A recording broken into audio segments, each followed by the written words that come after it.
The Super Bowl is marketed as a heavyweight competition between the two best NFL teams, where the winner gets a trophy, rings, and most importantly, becomes a part of history. But what's also happening right in front of us is an even bigger game. The points are US dollars, and this year, millions are up for grabs. We all know how valuable attention is, and with 1/3 of the entire country expected to watch, someone is getting paid. That got me asking questions, which got me a lot of answers. So this video is going to address who's actually winning the Super Bowl this year. This is the event that brings millions of people together and captures attention at the highest level. So this, in turn, gets companies to show off their advertising A game. At this point, the event is known to have the best commercials on television for the whole year, basically guaranteeing people will watch. Some people are probably more excited for the commercials than the actual game itself. I thought we hated ads. Apparently we just hate ads that are bad. Because the event brings people together face to face, the social impact of the commercials happens immediately in the room you're watching in, and of course extends online from there. This year, while you're watching commercials, try to see how long it takes for someone to make a comment about what they just saw. It'll probably be instant, like ramen noodles. The reach and guaranteed viewership in recent years cost companies $7 million for 30 seconds of airtime. The really crazy thing about this is that the majority of the time people are watching, they're not watching actual football. A 2010 study from the Wall Street Journal reported that on average there was about 11 minutes of actual gameplay in an NFL game. Maybe this is why our wives hate it when we watch the game and has nothing to do with us screaming at the TV for hours. It's not my fault the other quarterbacks can't deadlift a baby elephant. Leave the brotherly shove alone. I'm not judging you football fans.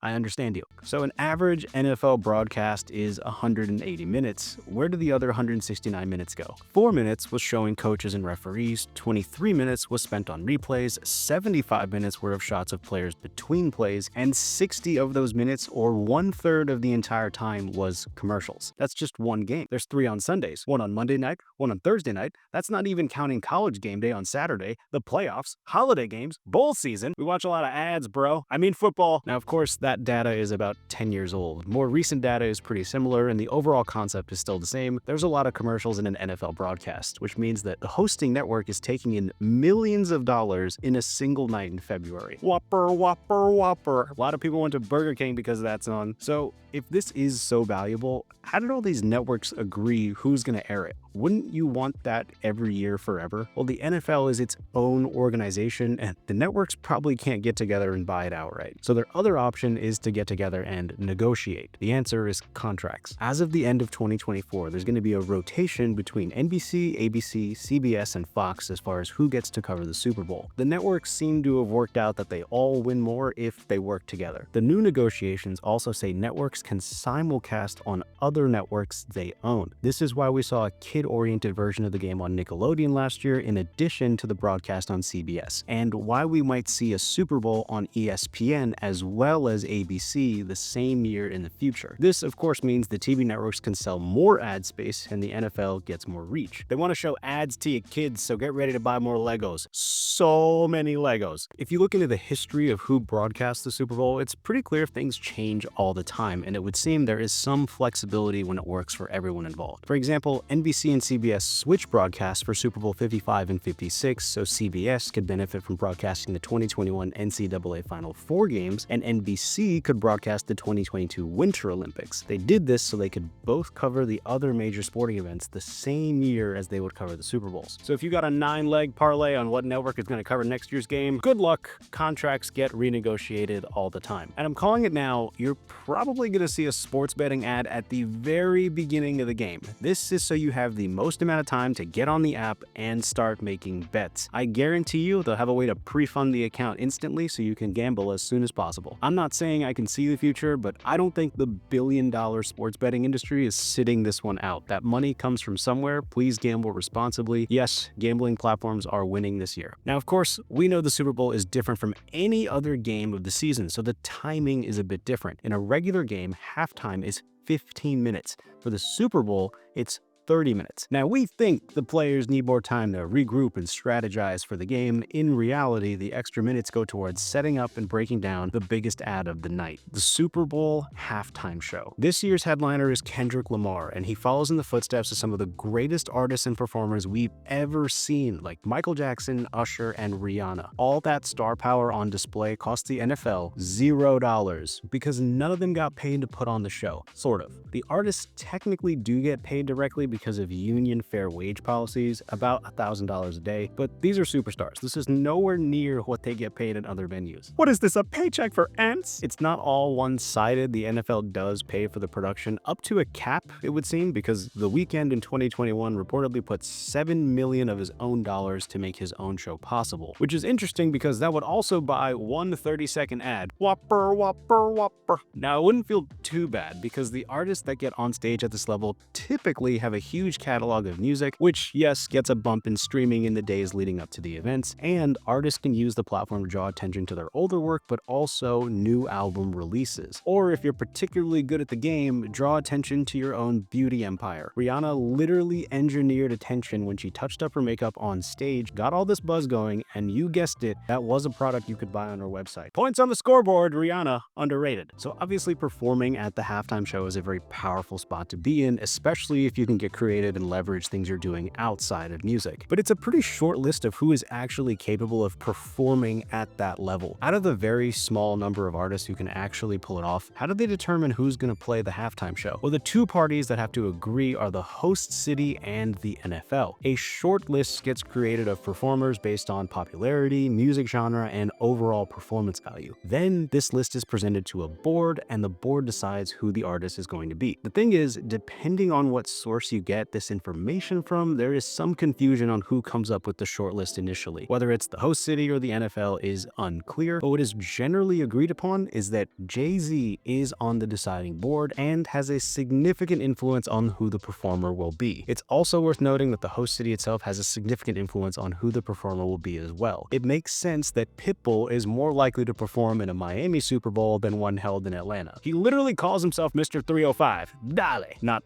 Mr. 404. Clearly, there's a lot of money being made. Some of this has to trickle down to the gladiators in the arena. Let's turn our attention to the actual field itself. On average, an NFL referee will make somewhere between $100,000 and $200,000 per season, and with more experience, you're likely higher up on that scale. Reports say that the bonus for working a postseason game is around $3,000 to $5,000. When it comes to the Super Bowl, the bonus ranges from $30K to $50K for officiating one game. Honestly, not bad. However, when your job involves making the right calls and getting booed at by thousands of humans and getting barked at by head coaches for doing it, that doesn't sound like a lot of money. I'd show you footage of it happening, but any use of the NFL's telecast, pictures, descriptions, or accounts of the game without their consent is prohibited, which also means every group chat about fantasy football is illegal. Now, what about the players? The NFL minimum salary for a rookie in 2024 is $795,000. I actually had to double check myself just to make sure that I read that correctly. This means the minimum salary puts a player in the top 1% of earners. Ladies, if this is the kind of six figures you're talking about, get you a baller. This is a mind-blowing amount of money to make in a year, but if you're going to risk it all week in, week out, you might as well get paid. And yes, this means you can literally never play a single minute of football in the year and be in the 1%. You still got to go to practice and meetings and workout and actually be good enough to be a pro athlete. But yeah, if you're on the 53-man active roster, you're getting compensated. So the next question is it possible for the lowest paid NFL player to make $1 million